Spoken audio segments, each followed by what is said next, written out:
Hola, bienvenidos al 10 Mejor. Mi nombre es Luis Enrique y después de una larga pausa estamos de vuelta en este formato podcast y como han visto en la descripción, como lo ven aquí, no estoy solo, me acompaña un gran amigo y aparte un periodista con más de 30 años de experiencia, Odín Cien, y bienvenido. ¿Cómo estás, Luis Enrique? Qué gusto saludarte. A Luis Enrique lo conozco pues toda tu vida. Toda la vida. Desde que naciste.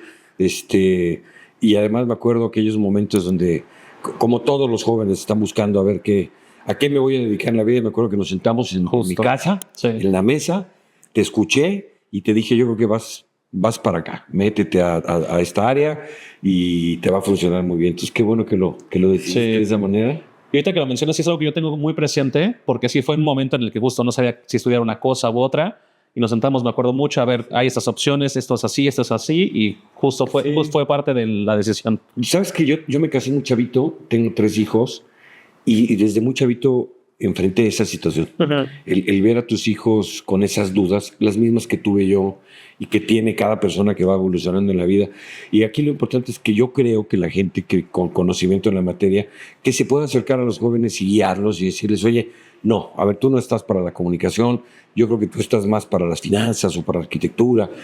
Y cuando yo veo que hay jóvenes que tienen esa inquietud de ser comunicólogos, que quieren ser parte de la información o la comunicación de un país, trato siempre de guiarlos, claro, y de llevarlos por este camino, que yo no tuve esa guía y la fui descubriendo conforme fue avanzando en mi vida, pero siempre el ayudar, y sobre todo a los jóvenes que son las nuevas generaciones que van a formar parte de los medios de comunicación, hoy más extensas, ¿no?, con las redes sociales.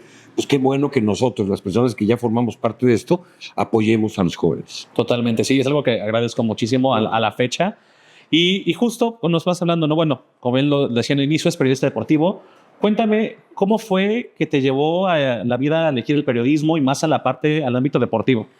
¿Sabes qué? Fue un tema ahí, siempre lo platico, porque jamás me imaginé yo ser periodista. Uh-huh. Primero. Después, jamás me imaginé estar en el ámbito deportivo. No era mi giro. Cuando yo era chavito soñaba con trabajar en la televisión. Ok. Y mi generación, yo nací en 1972, éramos una generación que éramos abarcados por los medios de comunicación, pero eran poquitos. Era Televisa, Canal 13 o Imevisión, y párale de contar. Uh-huh. No había más. Había el sistema de cablevisión, que tenías un aparatito con el que apretabas botones y te llevaban los canales de aquella época. Sí. Entonces, yo soñaba con trabajar en la tele. Si te soy muy honesto, venía de una cama muy, muy humilde, una casa, una familia poco estructurada. Aunque éramos un muégano, mi padre pues casi nunca estaba en la casa, mi madre trabajaba todo el tiempo para sacarnos adelante. Yo veía las necesidades en la casa y me salía yo a trabajar. Y vendí de todo. O sea, me acuerdo, ahora tuve la oportunidad de saludar a unos amigos y su mamá hacía tamales y yo salía a vender los tamales. Okay. Después vendí aguacates, vendí cuadros bíblicos, había unos vecinos colombianos que vendían shampoo, vendían talco. Salía yo, vendía su shampoo, su talco, vendí dulces, de pronto hacía yo chocolates, iba y compraba cajas de dulces, duplicaba el precio, y entonces ese dinero ayudaba mucho a la manutención de mi familia, de mi casa.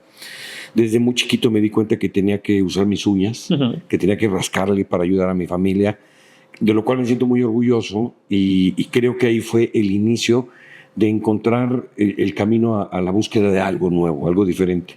Muy chiquito empecé en Televisa, uh-huh, y me acuerdo que yo vivía en Santa Mónica, en el Estado de México, y me trasladaba todos los días a San Ángel y buscaba la forma de entrar a Televisa hasta que lo logré, ¿no? Primero llegaba con el policía de la puerta y le decía, oye, dame chance de entrar.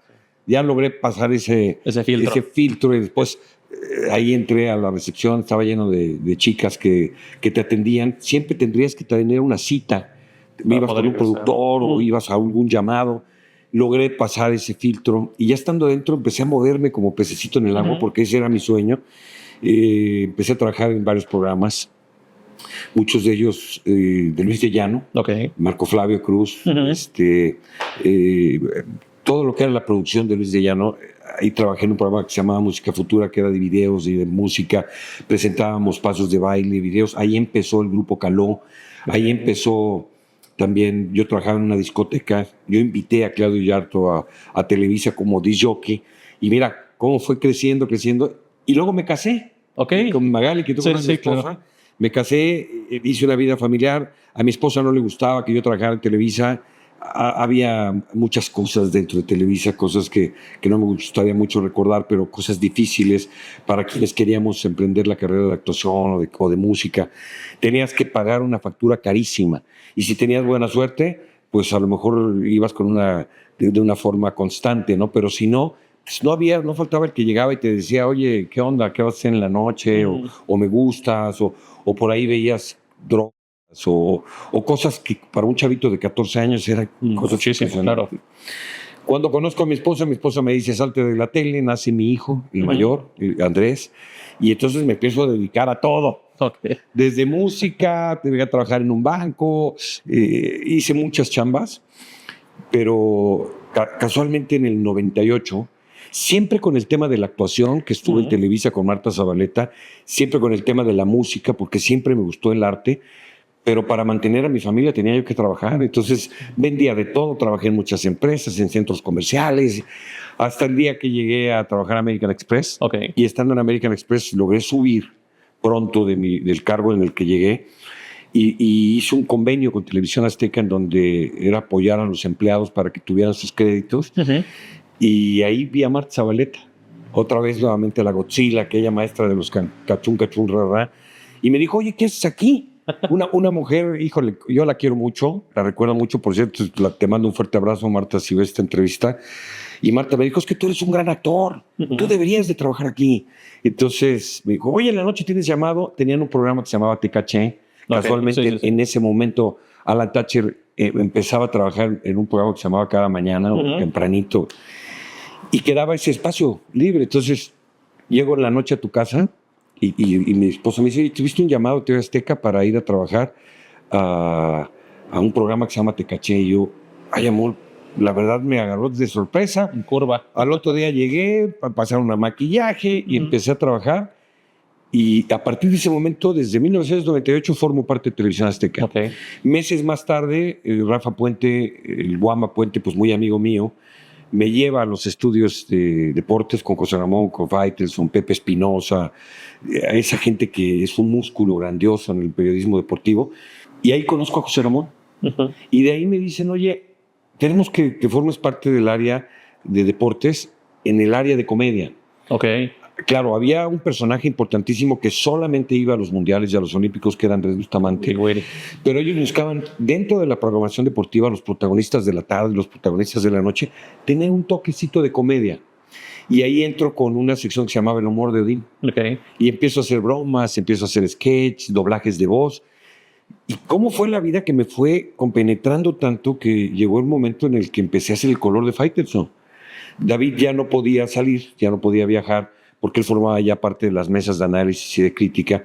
Y es ahí donde David me pide, oye, empieza tú a hacer esa parte periodística, que era viajar con un camarógrafo y generar una historia en torno al deporte. Entonces es ahí donde empiezo con el tema de deportes. Hoy tengo 27 años trabajando en la televisión deportiva. Sí. El próximo año cumplo 40 años de trabajar en la televisión.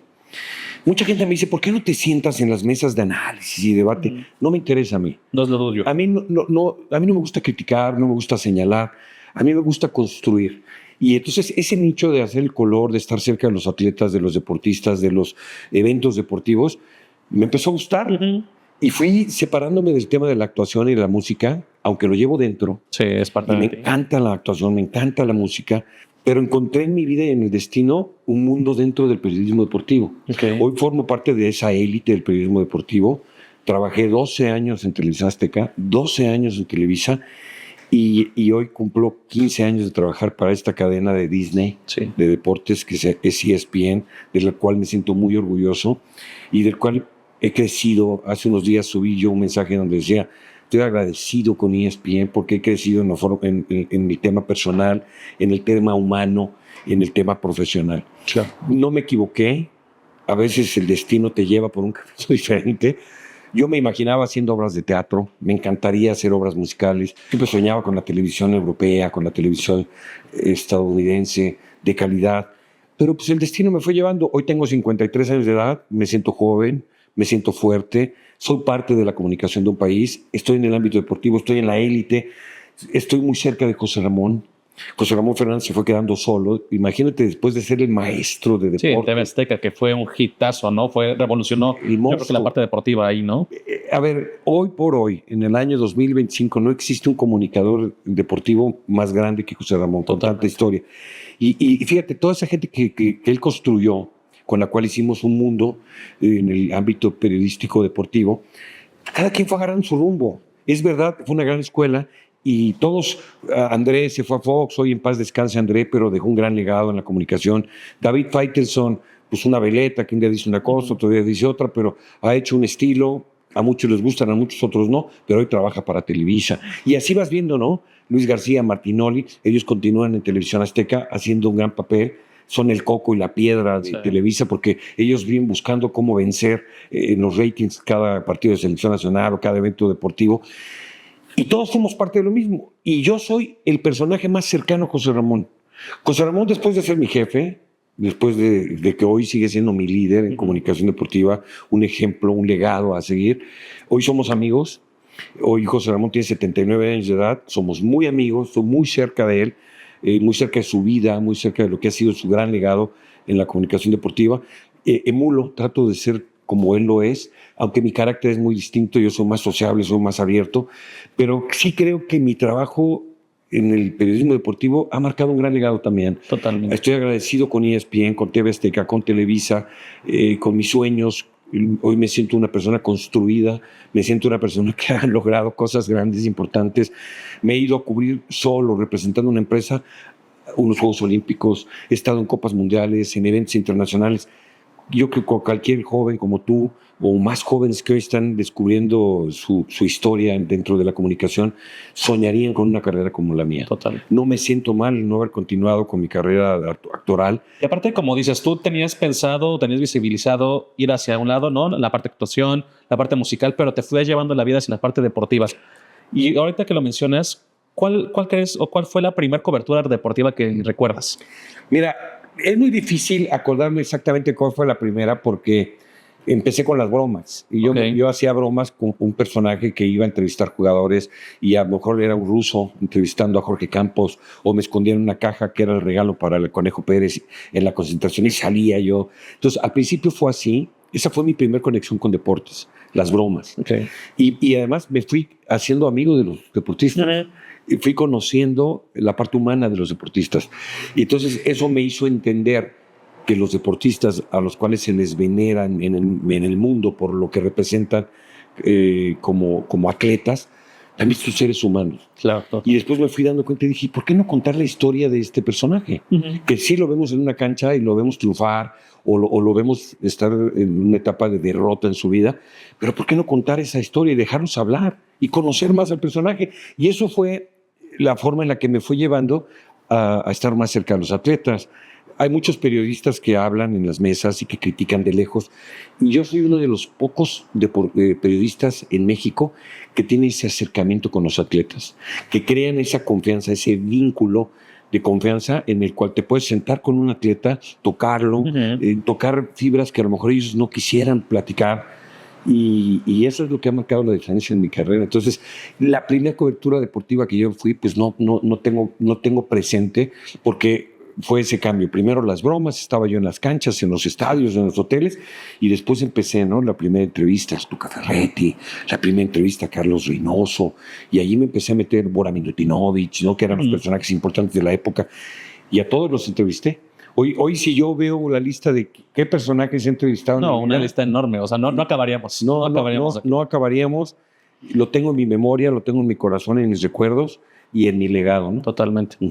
Y bueno, también mencionabas que has cubierto Juegos Olímpicos, que has cubierto Copas Mundiales.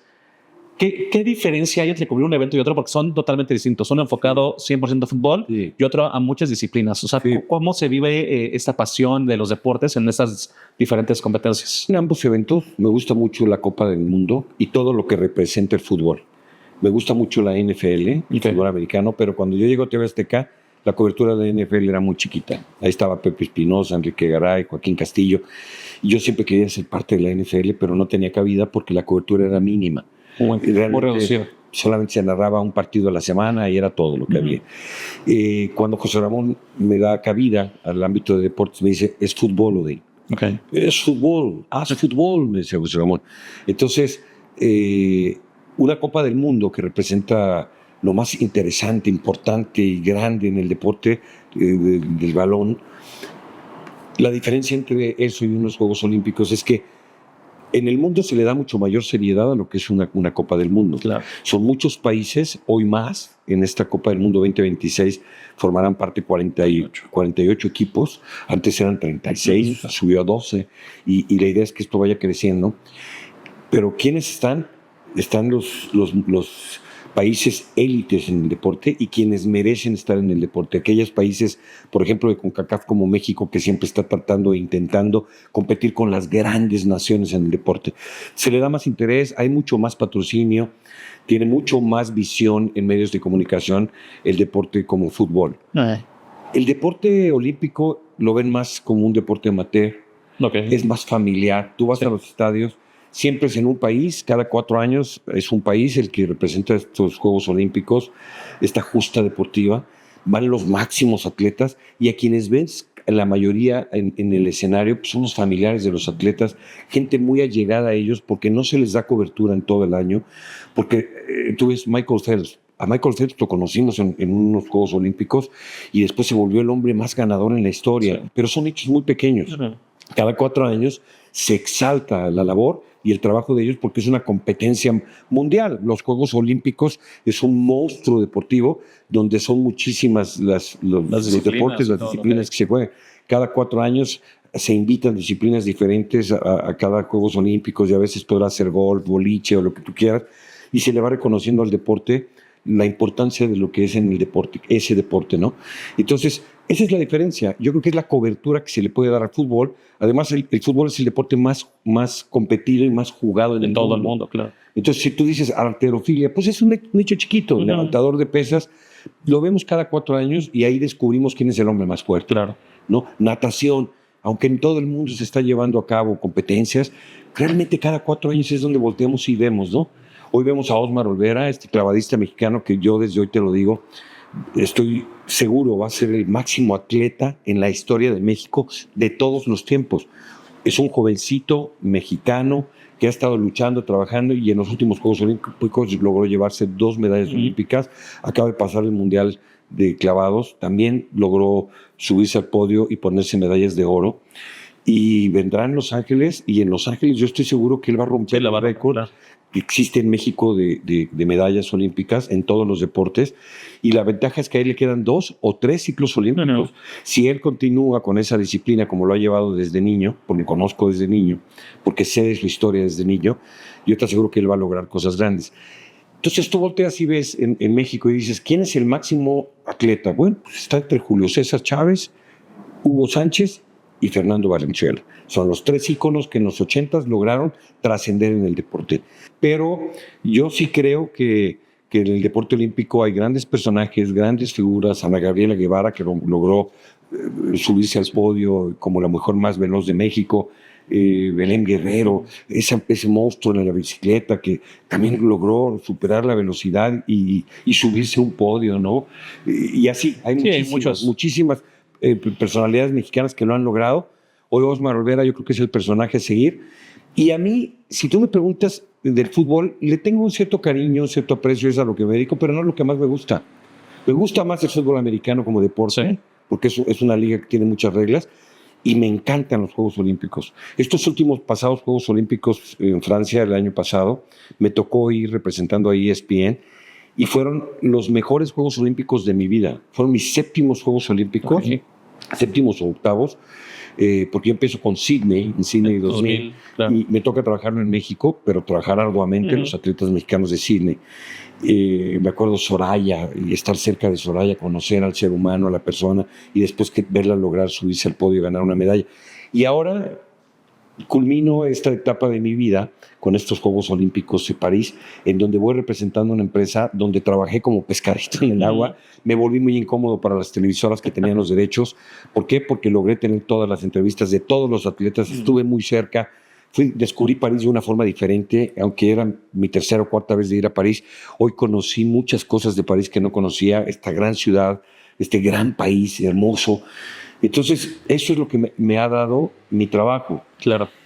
Volviendo a la pregunta que me dices, ¿qué diferencia hay? Es eso. Todo. El fútbol se practica en todo el mundo, solo se requiere un balón, está muy patrocinado, todas las empresas están cerca, pero en México estamos en pañales. Totalmente. En Juegos Olímpicos no tiene tanta publicidad, tristemente los atletas trabajan solos, logran al final de su carrera algo. Somos muy criticones cuando un atleta va y nos representa. Ese atleta ya ganó un lugar está haciendo algo por representar el país en la historia. Totalmente. Y aunque haya quedado en el lugar 600, sí. Se clasificó tan siquiera, ¿no? Clasificó. Hay cuantos mexicanos de 130 millones que quisiéramos estar un día en los Juegos Olímpicos. Totalmente. Yo fui o he estado representándolo por medio de un medio de comunicación, pero yo los veo a los atletas y les aplaudo, sin importar que se suban al podio o no. Claro. Ahora, aquellos que se suben al podio nos hacen una muestra de entender que el mexicano puede trabajando y luchando.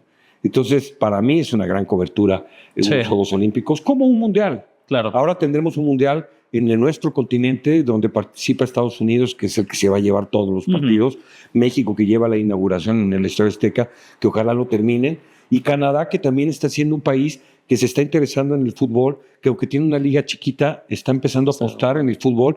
Creo que este mundial tripartita de 3 países va a marcar una historia del continente americano, como lo fue en el México 86, que México quedó en el gran legado de la organización de un mundial, de una Copa del Mundo. Creo que ahora nuevamente, lastimosamente, se va a repartir en 3 países y Estados Unidos se va a llevar la más grande rebanada del pastel, pero México también será parte. Sí.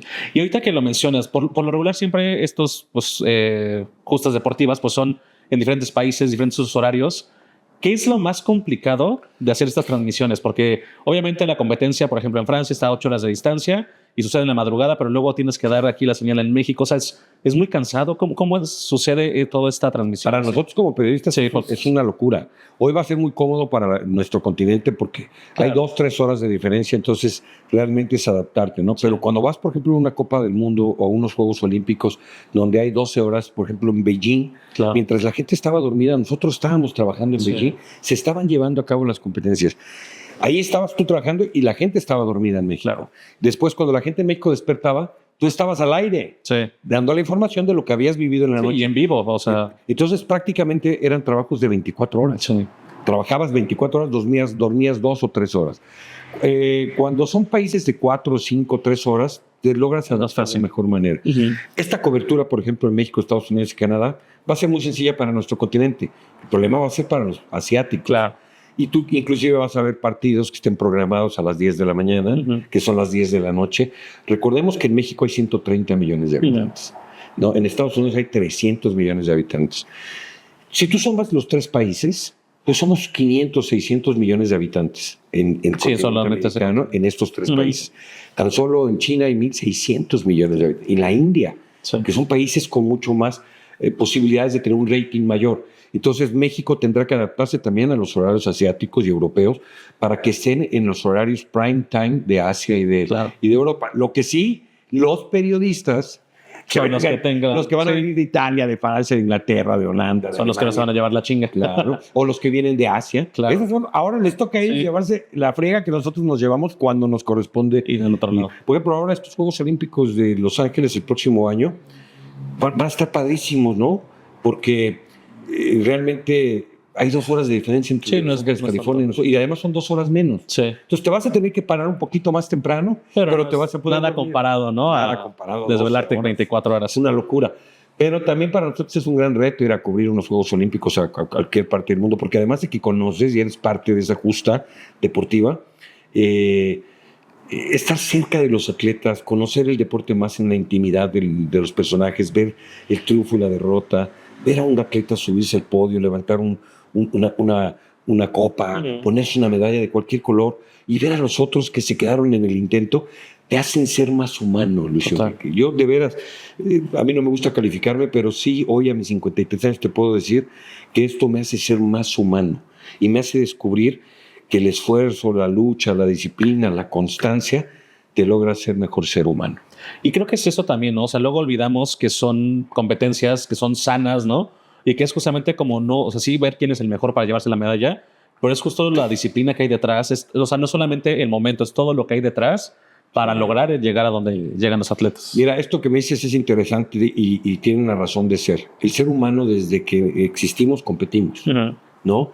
Pero hoy tú volteas a ver el mundo está podrido. Claro. Hoy ves un mundo con guerras, ves un mundo con problemas, ves a los gobiernos no ponerse de acuerdo, los colores de la piel pueden marcar una diferencia, y todo lo que representa en ella, ese dolor que ha traído al mundo, los intereses políticos, el pelear por el petróleo. Y nos olvidamos que hay otra etapa, hay otra parte dentro del ser humano que fue desde el principio, que es esa competencia. Entonces, qué feo que tú abres un noticiero o tú ves un canal de televisión o ves un periódico y todo habla de lo malo, porque lo malo ha crecido. Y lo bueno y lo bonito que es el deporte, que es esa competencia, el querer es marcar la diferencia en ser mejor cada día, eso se va rezagando. Ya no me interesa saber de un Michael Phelps qué hace en su vida, o jovencitos que vengan atrás de él para tratar de romper sus récords, ¿no? Osmar Olvera tiene que salir mucho en la tele para que la gente lo reconozca, pero sabemos más de personajes que se dediquen a las drogas o de personajes que han hecho homicidios. Hoy, ¿por qué? Porque eso es lo que es la información de nuestro país. Hemos contaminado a nivel mundial, y México no queda exento en eso. México es muy triste porque hoy México está con mucho dolor, mucha tristeza. No es posible que haya tanto muerto diario. No es posible que se festeje el que hoy haya 30 muertos y no 80 como los hay diario. Y no festejamos a un atleta que viene de una cama pobre y que logra subirse a un podio por ser mejor que sus competidores en todo el mundo. Entonces es muy triste esa realidad que es lo que está pasando hoy en el mundo. Sí. A mí me preocupa el mundo, Luis Enrique, porque sabemos que estamos inmersos en una selva de peligrosidad y de injusticias. ¿Por qué no cambiar esa mentalidad y pensar en mejorar todos y buscar en el deporte y buscar en la competencia el ser mejor cada día, respetar a la mujer por lo que es? Todos tenemos madre, tenemos hermanas y muchos perdemos hermanas o perdemos madres o perdemos amigas o perdemos familiares por el odio que pueda haber. Y no me queda duda que es por el tema de la competencia de la mujer. Respetemos a las mujeres. Si las mujeres tienen mayores capacidades que nosotros, dejémoslas crecer y seamos algo más fuerte. Pero no querramos taparlas con el pie y muchos asesinos, que esa es la realidad. Qué doloroso ver cada día morir una mujer por cuestiones estúpidas y torpes de los hombres. Al contrario, en lugar de enaltecerlas, crecerlas, ayudarlas, apoyarlas. No me gusta tocar estos temas porque son temas muy duros, pero es importante hablarlo y tratar de contagiarlo a las nuevas generaciones. Respetemos a las mujeres. Yo tengo en mi casa 3, a las cuales adoro y respeto y admiro y conozco todos los días y me sorprenden todos los días. Y sueño con tener mi casa llena de nietas para ver crecer este país y espero que algún día cambie esta situación. Sí, totalmente importante. Y ahorita también lo mencionabas un poco, ¿no? El papel que juegan las redes sociales hoy en día.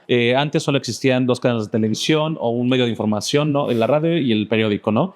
Pero hoy en día que están las redes sociales y que nos enteramos más rápido de tanto buenas y malas noticias, ¿qué papel juega ahora también en el ámbito deportivo, ¿no? Y en el ámbito del periodismo, de cómo a lo mejor si es una fake news, si no es, ¿no? ¿Qué es con las redes sociales hoy? Mira, las redes sociales han sido un progreso tecnológico brutal. En todos los sentidos. El Internet ha sido algo maravilloso. Un teléfono que hoy te acerca en un segundo a una persona. Cuando yo era joven, pues sí existían los teléfonos, tenías que ir a buscar un teléfono, ponerle una monedita, hablar a otro lugar, pues buscar a la persona que buscabas. Si tenías teléfono en tu casa, bueno, pues te contestaban y, oye, ¿dónde está mi primo? Pero hoy la tecnología nos ha acercado. Buenísimo. Yo creo que es algo que ha construido el tema de la tecnología, el Internet y las redes sociales. El problema es de que muchos lo han usado para mal. Claro. Hay gente que sube información que no es fidedigna, hay gente que lo hace solamente para crear adeptos, para que la gente te siga. Pero hay una realidad, que eso te lo voy a decir, por eso va a caducar. Esto en algún momento va a caducar. Porque cuando tú malinformas, la gente deja de seguirte. Claro. ¿No? Tú, por ejemplo, ves a Faitelson, ¿no? Y Faitelson hoy dice, este es el mejor jugador y mañana es el peor jugador. O este es el mejor equipo y mañana. No, yo creo que hay que ser congruente en lo que uno informa, en lo que uno dice. El decir una mentira sin ser una noticia sólida, pues estás informando mal. Claro. El subir cosas que no son ciertas, que no existen, pues estás mal informando. Entonces la gente va a ir desechándolo. Sí, claro, va a ser ya no voy a En el primer aquí. momento crea un impacto. Claro. ¿No? Oye, se murió Cantinflas, pero pues, o Chabelo, ¿no? Sí. Y lo mataron 500 veces. Pero al otro día despertabas y veías a Chabelo, o veías a Cantinflas, o veías a Silvia Pinal, ¿no? Entonces decías, este cuate es un mentiroso, lo borro. Por supuesto que esta persona puede volver a abrir. Pero hoy la gente se tiene que volver mucho más profesional en ese tema. Si yo busco información en un teléfono o me llega en alguna red social, pues tengo que investigar un poquito más allá. Entonces solo repostear o subirlo. Claro. Antes de subirlo. ¿Por qué? Porque estoy viendo que es alguien que está mintiendo. Entonces yo creo que las redes sociales, la comunicación, es una gran herramienta para la humanidad. Total. Hoy nos acerca y podemos tener la información en el momento, el acercamiento en el momento, pero hay que ser muy cuidadosos en ello. Sí, totalmente. Antes, por ejemplo, en la tele no podías ver una mala noticia, porque si un periodista daba una mala noticia, era el final de su carrera. Ok. Hoy... Sí, estaba más dictado antes, ¿no? Ahora, hoy un personaje público importante da una mala información también. Sí, claro. Nada más que ahora no necesitas una cámara, un set, estar en televisión, esperar un horario para salir al aire como Jacobo Zabludowski en su momento, sino hoy yo mismo en el teléfono puedo subir en este momento y decir. Sí, cualquier cosa, ¿no? Y ya se murió tal presidente y y mañana es mentira y yo ya, mi credibilidad se fue al suelo. Totalmente. Y hoy todos somos periodistas y hoy todos somos comunicólogos. ¿Qué te hace ser un buen periodista y un buen comunicólogo? Tu credibilidad. Es lo único que no puedes perder. Una objetividad y la credibilidad. Sí, ser coherente con lo que dices a través del tiempo, ¿no? Así Digo, es. Obviamente podemos cambiar de pensamientos, de ideologías, lo que sea, pero ser coherente con lo que piensas, lo que dices y haces. Así es. ¿no? Eso es lo más importante. Sí. Ser coherente, prepararte todos los días, estar apegado a lo que quieres decir. Y yo creo que, ves, en mi punto de vista, lo que digo es para construir. Claro. A mí me gusta mucho construir, no me gusta destruir. Sí. Trato de no destruir. Es muy fácil criticar, pero cuando tú criticas y señalas, ¿no? Sí. Y hay 3 dedos que te señalan a ti. Entonces, antes de señalar, vete en un espejo. Por supuesto que hay que señalar lo que es señalable. Claro, totalmente. Pero hay que tener mucho cuidado cada vez que señales algo. Bueno, también unos pasos hace rato mencionabas, ¿no? De que estuviste construyendo mucho sobre el color, ¿no? Toda esa parte. ¿Qué impacto tuvo o cómo fue el hacer el color? Bueno, seguir haciendo el color a través de los años. Mira, el color es una pieza periodística, para mí un cortometraje que te lleva en el día a día del deporte. Cuando yo conozco a Faitelson, David venía haciendo una pieza, la cual empezó José Manuel Nieto, e inclusive José Ramón dice que la empieza Oscar Cadena, ¿no? En el 86, precisamente cuando yo empiezo en Televisa, en Azteca retoman este tema, era el Mundial. Y entonces, Ciudadano Infraganti, le llamaban con Oscar Cadena. No creo yo que viniera de ahí, pero respeto la postura de José Ramón. Ciudadano Infraganti es que Oscar Cadena salía a la calle y le preguntaba cosas a la gente y veía momentos alrededor de un evento deportivo o de cualquier evento. Cuando David Faitelson llega a mediados de los 90 a Televisión Azteca, él, con su peculiaridad forma de narrar, empieza a llevar diferentes momentos de un evento deportivo. Generalmente eran en la cancha, en la tribuna, fuera de ella, lo que pasaba alrededor de un juego, un partido, un clásico, o el partido más importante de la jornada. Y David tenía una narrativa que lo hacía interesante, una forma poética de narrarlo con el cual David continuó, ¿no? Cuando yo llego a Televisión Azteca, incluyo historias, personajes alrededor del deporte, me acerco al atleta, ese atleta que metió el gol con el que se logra el campeonato o con el que se logra el triunfo. Después estoy en su casa con sus hijos, comiendo, en otra actividad. En la casa del árbitro que marcó algo duro en un partido, en la casa del propietario del equipo que festeja el triunfo o la derrota. Entonces ya ese cortometraje deportivo se fue abriendo y abriendo y abriendo y abriendo, llevándonos más a fondo a la naturaleza del deporte como tal y además conociendo la parte humana. Claro. No nada más lo que se diría en todo lo que es detrás de él, ¿no? Todo lo que es su día a día. Exacto. Entonces lo fuimos incluyendo junto con la narrativa de David. El color se llamaba El color de Faitelson, porque David era el personaje protagonista, porque era su voz, el hilo conductor. Dentro de esta pieza periodística trabajamos mucha gente. René López, Luis Vera, Roberto López, el camarógrafo Suzuki, le decíamos óleos porque cada imagen que él tomaba parecía un óleo, ¿no? José Manuel Nieto, el camarógrafo periodista más importante que yo he conocido en mi vida, un hombre que de igual forma respiraba la noticia y lo podía proyectar dentro de su cámara, una cámara de 16 kilos que la cargaban al hombro y eran caminar jornadas y jornadas. Entonces, David tendrá que reconocer que la pieza de color no la empezó a él, que es su narrativa así, hay que respetar su nombre, somos parte todos de un proyecto, pues somos mucha gente. Yo fui el productor del color, realizador del color, y sí puedo decirlo, el cerebro del color, porque yo tenía que mandarle a David un preguión de algo que él no conocía, que físicamente no toda había la visto. historia que hay detrás. Todo el contenido que se había generado para que él pudiera ponerle voz. Entonces, posteriormente David ponía voz, y después era sentarse largas horas a armar la pieza de edición. Y entonces en la noche tú escuchabas, esto es Deporte TV, Alejandro Lara. Después oías a José Ramón, gracias, señoras y señores, gusto saludarlos. Vamos a la pieza de color David Faitelson. José Ramón no podía decir de David Faitelson, de Odinciani, de Rivera, de Thriller. José Ramón decía, vamos a la pieza de color David Faitelson. ¿Por qué es tan notable esta pieza periodística? Porque es una pieza muy imitable. Todos los medios de comunicación quisieron igualarla. Nadie con el hilo conductor de la voz de David Faitelson, que fue quien marcó. Fue la voz, la principal voz. Nadie con el estilo periodístico y el hilo conductor de la historia como tal, como lo marcamos nosotros en ese momento. Entonces, en ese momento se volvió una pieza muy importante, siempre patrocinada. Las marcas más importantes que les interesa el deporte invertían. Todas las marcas, Telcel, Coca-Cola, eran parte de... Era la pieza más vendida, era la pieza más esperada de la semana. Era el momento cumbre del evento deportivo más importante de la semana. Pero era un trabajo de muchos. Claro. Entonces, el señor Faitelson tendrá que reconocer que no es un trabajo de él, él no lo empezó, no lo inició, él no lo inventó. Es un concepto periodístico, trabajamos mucha gente, tampoco yo soy el dueño del color. Si es verdad, lo ostenté durante muchos años, el llevar el cerebro y la realización de cada una de las imágenes y de los momentos que se vieron en estas piezas, pero tampoco soy el dueño. Claro. Y era responsabilidad de los camarógrafos tener el momento justo, el momento exacto y poder hilarlo, armar ese gran rompecabezas que al final era una pieza de color. El color de Faitelson, de mucha gente que lo trabajamos. Sí, como un trabajo en equipo a final de cuentas que requiere de muchas personas para lograrlo. Y esto me lleva a la siguiente pregunta, o sea, ¿cuáles son los elementos que consideras importantes para la construcción de una buena historia? O sea, ¿cómo decidirían, no, a ver, hay que tener esta toma o saben que esta situación en específico? Porque digo, también es muy complicado, ¿no? Filmar y encontrar el momento clave para agarrarlo y luego, como dices, juntar todo y en rompecabezas. Eso es lo difícil. Mira, primero tiene que existir la historia. Y tú sabes, va a jugar Chivas frente al América. Hay que conocer los antecedentes del Chivas América. América lleva tantos triunfos, Chivas tantas derrotas. Estos son los personajes que han marcado historia. Ya sabemos que aquí hay una historia.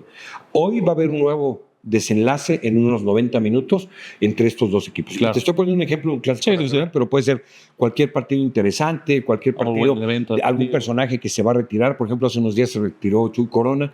Entonces, la historia de Chuy Corona merecía un color. Entonces, ya al existir una historia, entonces ahora hay que buscar los elementos. Y si nos ponemos a fondo el retiro de José Saturnino Cardoso, yo tengo que estar con José Saturnino Cardoso. Verlo despertar, verlo con sus hijas, verlo con su mujer, verlo desayunar.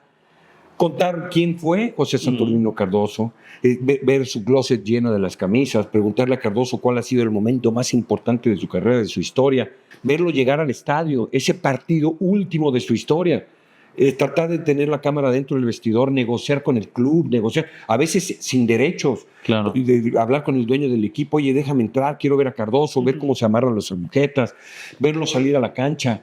Ver esos 90 minutos o el tiempo que le dieron en ese retiro, verle la lágrima salir, ver abrazar a su familia, ver a la afición gritando el nombre de un personaje, verlo salir de la cancha, saber que fue su último día en la cancha.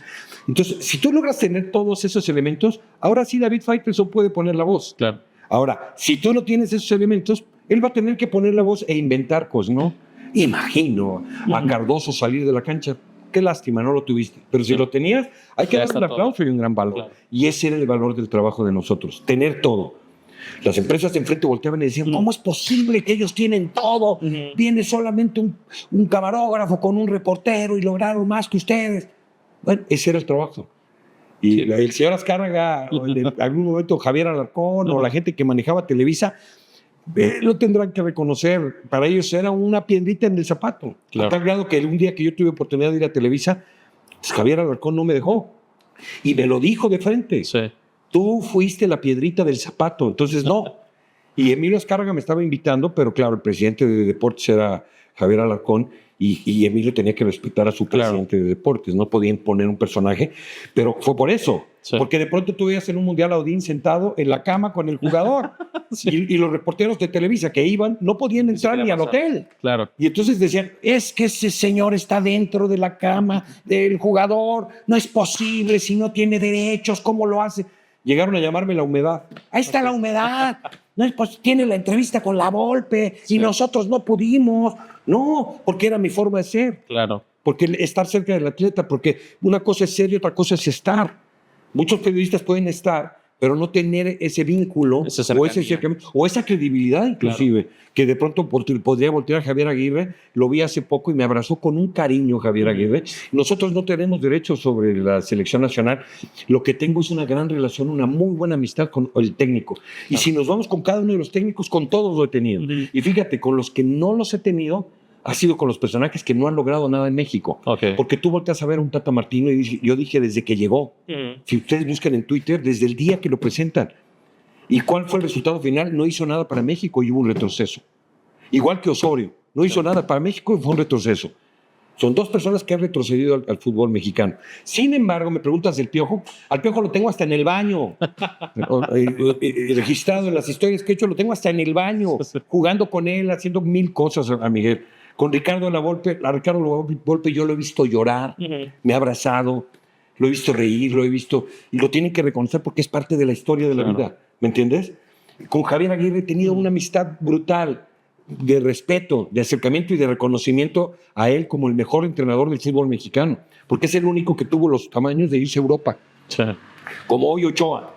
Ochoa se equivoca en querer ser su sexto mundial porque no está para un mundial, pero hay que reconocerle a Ochoa lo que ha hecho y esos tamaños de irse a Europa y porque fue campeón con el América y se fue, como la Jun, y se fueron a buscar. Esos son los valores, pero es más fácil la gente que está sentada en una mesa criticar y señalar y decir, no, Memo Ochoa no, Memo Ochoa sí, porque a lo mejor no es el mejor portero en la historia de México y este es el gusto, pues es de cada quien. Unos podrán decir que el mejor portero es Jorge Campos, otros podrán decir miles de porteros. Para mí es Ochoa, por lo que logró en el fútbol mexicano, por lo que ha representado a nivel selección nacional, donde no hemos ganado nada, pero ahí la ha estado presente, y lo que hizo yéndose a Europa. ¿Triunfó o no triunfó? No sé. Pero, por ejemplo, hoy tú ves al portero de Pumas, dices, tienes un monstruo que ganó 2 Champions consecutivas con el Real Madrid, y no reconocerle, la verdad que está tremendo. Porque a veces los periodistas creen que los atletas no tienen memoria. Y no se trata de que yo no sea objetivo al no criticar al atleta. No, yo no es que no lo critique. A mí me gusta más construir sobre los grandes logros. Por supuesto que cuando un personaje de cualquier ámbito comete un error, hay que señalarlo. Claro. Hay que señalar el error. Sobre todo si es un personaje público. Pero si este personaje público representa algo que no todos representamos y tiene logros que no todos los tenemos, y si por eso lo voy a criticar, ahí se te olvida que él también tiene memoria y que también tiene una forma de pensar, no solamente le pega un balón. Entonces, ¿dónde creas tú ese vínculo? Con tu credibilidad y tu objetividad. Ser y estar. O sea, ser una persona que piensa y habla y dice lo que sabe, lo que piensa, lo que siente, lo que dice, ¿no? Y no mentir. Hay muchos periodistas que hoy salen y dicen, este personaje esto, y mañana va y le pide una entrevista. Claro. Y dices, el atleta voltea y dice, mira, porque eres un gran periodista, porque perteneces a un medio de comunicación importante, por eso te voy a dar la entrevista. Pero yo quisiera no dártela. ¿Por qué? Porque eres un tipo mentiroso. Porque eres un tipo que te aprovechas de tu situación y tu momento, ¿no? Es muy fácil señalar y es muy difícil construir. Claro, vende más lo cochino, lo rojo, lo sucio, lo feo, ¿no? Que lo aplaudir, decir, gran personaje, lo logró. Yo prefiero que me aplaudan por aplaudir los grandes logros, Claro. a que me aplaudan por vivir criticando, ¿no? Porque en algún momento la vida te va a alcanzar. La lengua, cuando tienes una lengua tan larga, te vas a morder. Y, por ejemplo, ¿cómo afrontas los conflictos que suceden en el día a día, tanto personales como laborales, en tu trabajo? Por ejemplo, a mí yo he vivido muchas cosas que han marcado mi vida, ¿no? El asesinato de mi hermana, han pasado ya 8 años de que mataron a mi hermana y es el día de hoy que es bien difícil. Y muchos mexicanos nos ha tocado vivir esta situación y creo que todos los que me están viendo en este momento lo entienden. El problema es que tú te vuelves un personaje público, claro, y toda la gente ve cuando te sale la lágrima. Tú no ves la lágrima del de enfrente. Y soy una persona normal, común y corriente, que todos los días tienes problemas en la vida, pero que cuando estás enfrente de una cámara tienes que estar sonriente y tienes que dar la información y la noticia, ¿no? Muchos años, como cuando salí de TV Azteca, el día que me corrieron de TV Azteca por hablar, por decir la verdad de lo que estaba pasando, yo les decía a la gente de Azteca, oigan, me están corriendo, y me están corriendo siendo el personaje que más viajó, que más representó a esta empresa afuera, donde yo no vi crecer a mis hijos, donde yo no estuve en las graduaciones de mis hijos. Y hoy me corren por alzar la voz y decirles, no estamos haciendo bien las cosas. Entonces, es muy triste el enfrentarlo, sobre todo cuando eres un personaje público y que además estás frente de las cámaras todos los días. Sin embargo, tienes una responsabilidad y una obligación. La gente no tiene por qué ver esa lágrima, ¿no? La gente la ha visto, mi lágrima, a mí, porque soy un ser humano. Claro. Y mucha gente se ha burlado de mí. Y me dicen, ese que llora en las redes sociales, y por eso mataron a tu hermana. Es gente que no tiene corazón. Que no tiene y aparte de meterse con cosas que ni tienen contexto y atacar por atacar, porque volvemos a lo mismo. Sí, imagínate yo decir, oye, América pierde porque no tuvo los tamaños de enfrentar a su rival, y yo abrir mi Twitter y ver, por eso mataron a tu hermana, dices. Sí, claro. Pero ahí es parte de la maldad de lo que vive el mundo. Y sin embargo, volteas, lo ves, te ríes y le das la vuelta. Al principio me dolía y me daba coraje, quería contestarles. Hoy respeto a la gente de su punto de vista, entiendo su maldad, sin embargo, pues no la comparto. Sé que no por eso mataron a mi hermana, claro. y sé que yo tengo un legado de seguir adelante. Por eso trato de hacer mis pláticas, esas pláticas que voy a universidades, que voy a empresas, porque siempre trato de construir, Luis Enrique, de mostrarle a la gente, decirles de dónde vengo y a dónde voy, y lo que ha sido este recorrido de tantos años de mi vida, de los cuales yo me siento muy orgulloso. La gente que está cerca, las empresas que he representado, me han utilizado, me han dado trabajo por lo que yo soy. No soy ni el mejor, tampoco soy el peor, pero llevo un camino recorrido, y ese camino ha sido un camino de construcción. Todos los días. Es difícil levantarte todos los días y ir de frente ante las críticas, ante las adversidades, los problemas diarios, las situaciones de vida que te rompen, pero uno tiene la obligación, cuando escoge esta carrera, de estar de frente de una cámara y ser parte importante de la comunicación y la información en un ámbito que es el deportivo de nuestro país. Claro.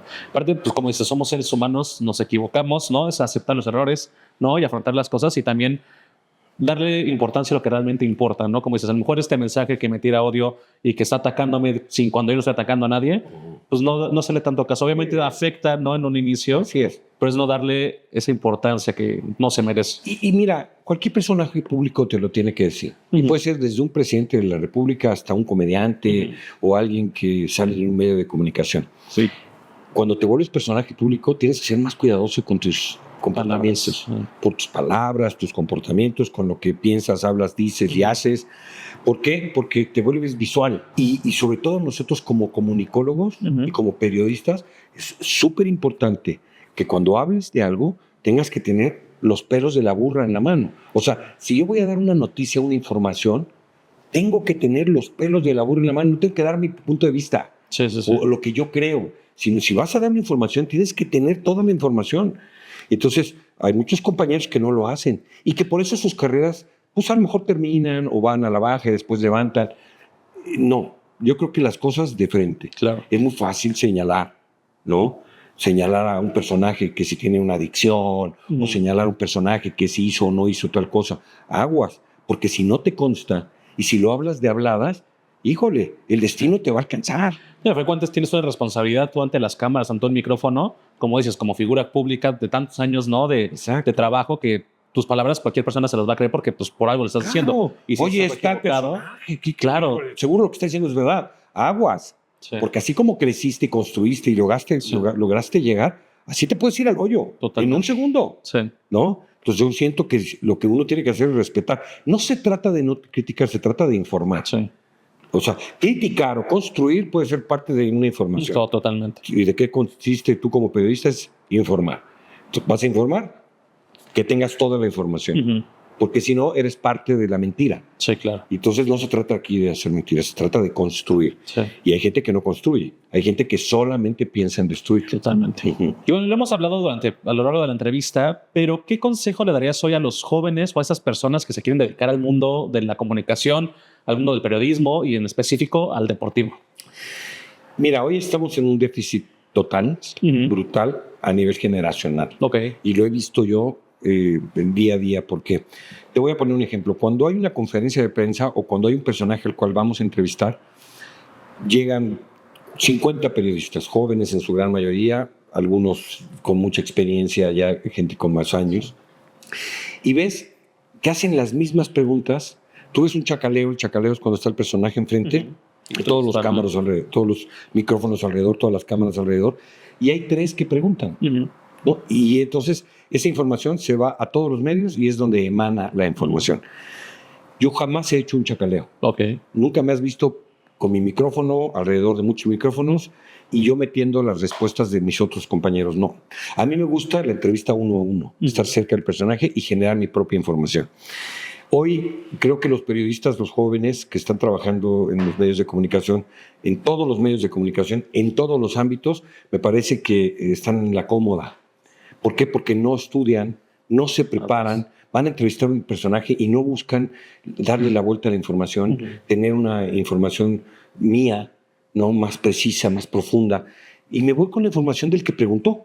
Claro. Y entonces eso es lo que emana en todos los medios de comunicación, en las redes sociales, pero se les olvidó hacer su pregunta, se les olvidó hacer periodismo, buscar la información como tal. Yo creo que hoy los jóvenes tienen que prepararse de buena manera. Sin duda, aquí no se puede llegar a improvisar, porque es una gran responsabilidad ser comunicólogo. Tienes que estudiar una carrera, prepararte al máximo, conocer todo lo que son los medios de comunicación. Si vas a estar de frente en una cámara, entender lo que significa la objetividad de un personaje, que lo que tú digas es lo que va a marcar tu historia. Claro. Entonces, si tú estás bien preparado, si tú estás bien documentado, cada vez que vas a entrevistar a un personaje o cada vez que vas a dar alguna información, eso es lo que va a marcar tu historia. Hoy veo que los jóvenes hablan por hablar, dicen por decir, se van con lo que dice el de al lado y el otro y no profundizan en el tema de la información. Hoy estamos viviendo un mundo de cambio brutal con todo esto que son las nuevas formas de comunicar y que tienen mucho mayor alcance. Entonces, con mayor responsabilidad tengo que estar preparado. Y ahí es donde ahonda la situación. Entender cuál es mi profesión, que es la profesión más hermosa del mundo, para mi gusto. Claro. El ser periodista deportivo, vuelas, viajas, estás cerca de los atletas, de la pasión y la tristeza, del evento deportivo, tienes esa oportunidad de informar, de comunicar, de conocer. Entonces, prepárate. Prepárate porque la cerecita del pastel al final del día va a ser eso.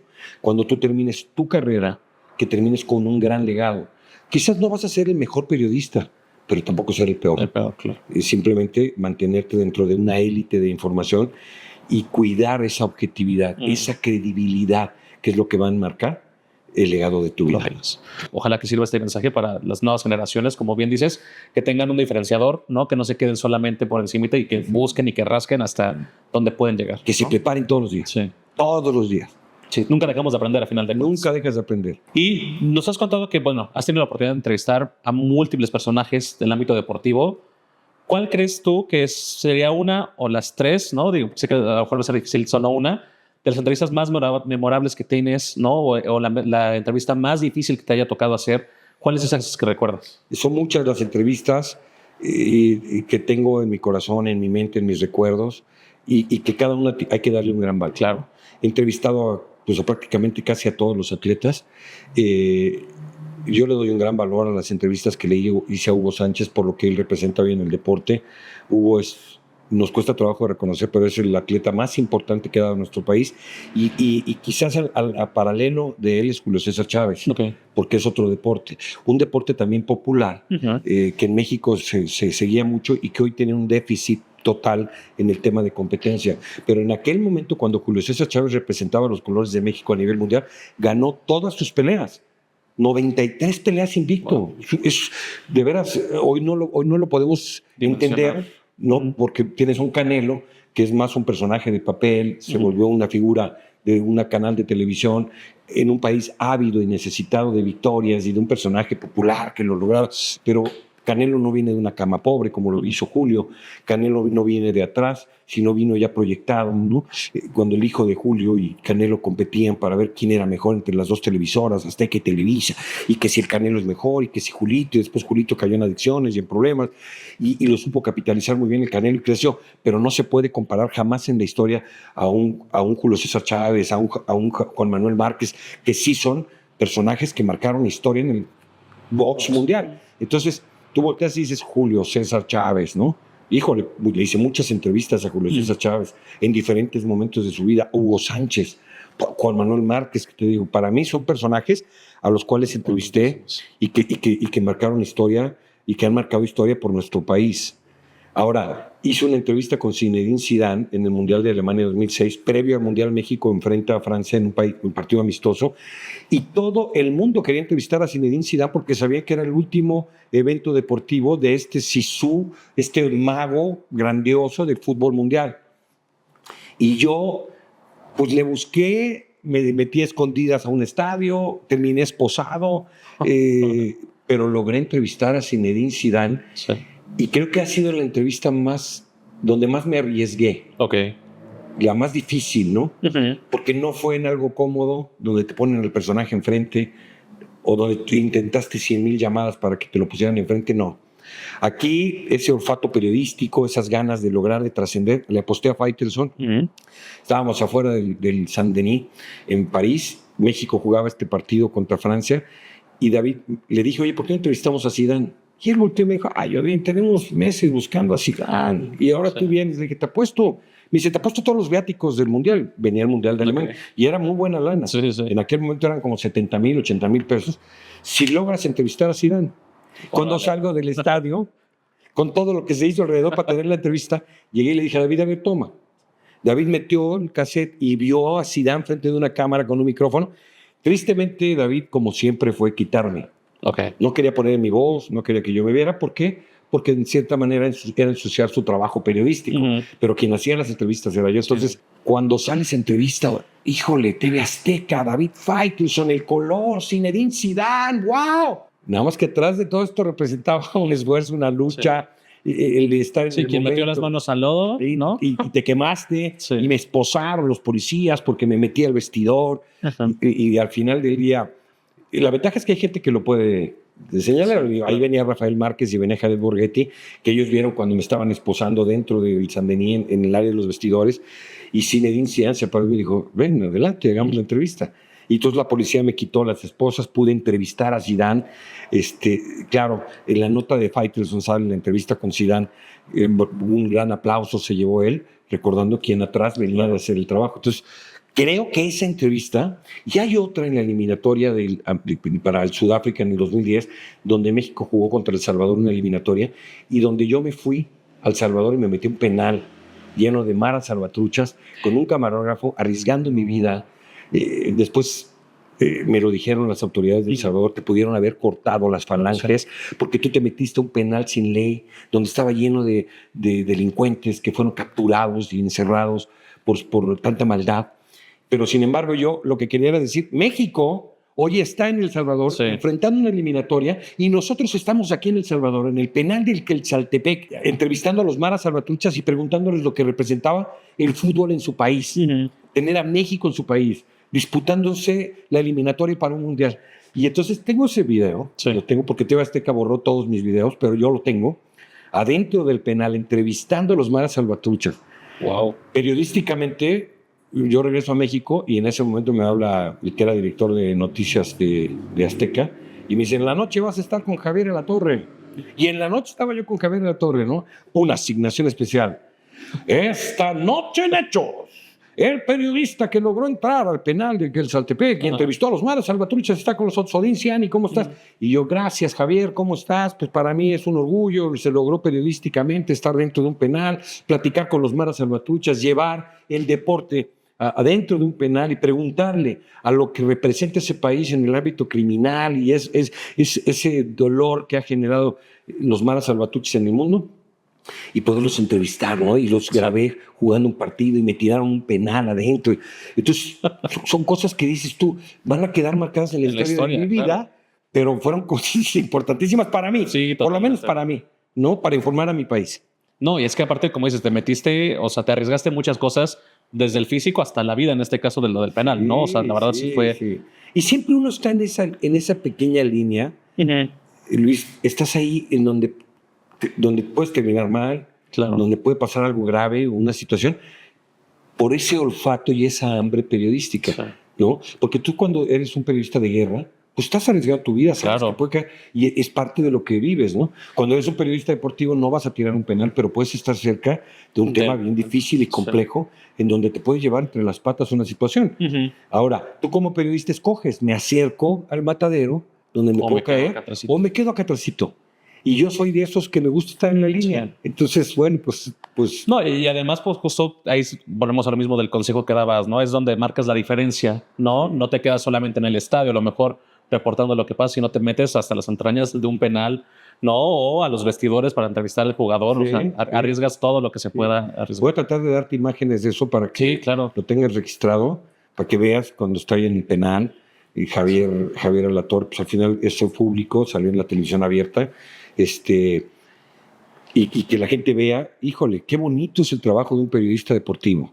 Sí. Cuando las cosas las haces con esa pasión y con esas ganas de cumplir con el objetivo que es informar. Sí, totalmente. Y voy a cambiar un poquito de tema porque sé que también lo mencionabas al inicio, te gusta mucho el tema de la música. Sí. ¿No? Y por ahí sacaste algún sencillo. O sea, cuéntame, ¿qué te da la música que no te da el periodismo? Cuando era niño y empezaba mi carrera en Televisa, formé parte de varias producciones dentro de Televisa y siempre buscaba yo estar donde se cantara, ¿no? Y entonces llegaban los productores y me decían, no, Odín, no puedes cantar tú porque tienes la voz igualita a Mijares. Sí. Entonces, Mijares me lleva 14 años de edad. Yo tenía 14 años, Mijares tenía 28 años. Mijares a los 28 años ya era una figura en la música, había sido el corista de Manuel y él empezaba con Soldado de la Mano Bella. Y entonces yo cantaba una canción de Yuri, ¿no? Y me di cuenta que no podía competir contra una voz tan impresionante como la era de Mijares en ese momento. Y pues dije, bueno, no puedo ser cantante porque siempre las segundas partes siempre quedan mal, claro. Pero me gusta la música. Y entonces siempre he estado ligado a la música. Cuando veo un karaoke, me subo al karaoke, canto con mi familia, en las fiestas, con los amigos. Y precisamente en la pandemia, viendo esta situación que se vive en el mundo de tanta tristeza, de tanto dolor, en todos los ámbitos de nuestro mundo, me senté con mi yerno César Iván Filio y me senté a escribir una canción que se llama Una Nueva Mañana, que es una canción donde marca un mensaje de cambio, ¿no? Y hicimos esta canción, mi hija hizo el video, nos subimos, era el momento de la pandemia donde todos teníamos que traer cubrebocas, entonces cuidando todo lo que estaba alrededor, nos subimos a una parte desértica de aquí del Estado de México y fuimos a grabar. Y la canción que yo canto, que escribí yo, que mi yerno me ayudó a producirla, que mi hija me hizo el video, y de ahí salió este video, Una Nueva Mañana. Una Nueva Mañana es un cambio. Ahora, yo soy un personaje chiquitito, pero que si puedo poner una pequeñita arena en la búsqueda de un cambio del mundo, pues es construir. Claro. Para muchos criticarán y dirán qué feo cantas, o qué mal cantas, o qué fea canción. Para mí es una canción que construye, que la mando al mundo. Muchos me decían, oye, véndesela a Coca-Cola, o véndesela a Bimbo, o a Sabritas, porque es una canción bien bonita. No me interesaba venderla y no me interesó y no la vendí, porque el mensaje era más hacia el tema de la construcción, no ligarlo a una marca. Sí, no hay algo que nació de ti para compartirlo, a final de cuentas. Compartirlo a la gente. Entonces, como yo hablarte y darte un mensaje, o que tú me hables y me digas, oye, Odín, ayúdame con esto, y yo poderte decir, oye, yo pienso lo siguiente, no tengo toda la verdad, pero pues, te puedo dar un consejo. es una situación que construye. Claro. Mi esposa se enoja mucho conmigo porque me dice, oye, diario por lo menos haces 10 llamadas que construyen en tu vida. Okay. 10 llamadas.